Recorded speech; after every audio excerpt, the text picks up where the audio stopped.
పదండి ఇప్పిస్తా.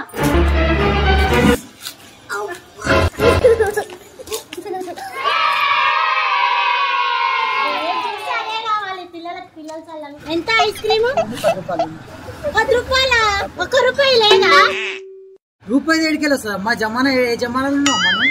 రూపాయలు ఉంటేనే ఐస్ క్రీమ్. రూపాయి ఏ జమాలు ఉన్నామ్మా? రూపాయికి ఐస్ క్రీమ్ వస్తుంది అమ్మా. ఎంత ఉంది మరి ఐస్ క్రీమ్? 30 రూపాయలు ఉంది, 20 రూపాయలు ఉంది అమ్మా. రూపాయి ఆదానా చారానా జమానా పోయింది. సరే 5 రూపాయలు ఇయ్యి. అమ్మా 5 రూపాయలు రాదు, వస్తే 10 రూపాయలు వస్తుంది, 20 రూపాయలు 30 రూపాయలు వస్తుంది. ఆగండి ఇప్పిస్తున్నాను, ఆగండి తినండి.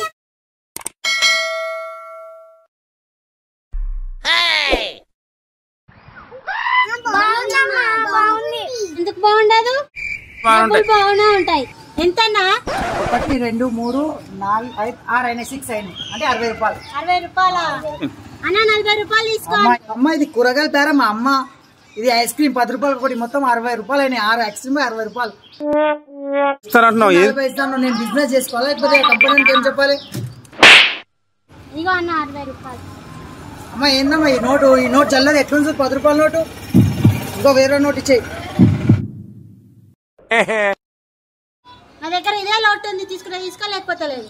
పొద్దుగాలు ఇదే బేరం దొరికింది, నా తలకాయ నొప్పి. సరే అమ్మ నడు.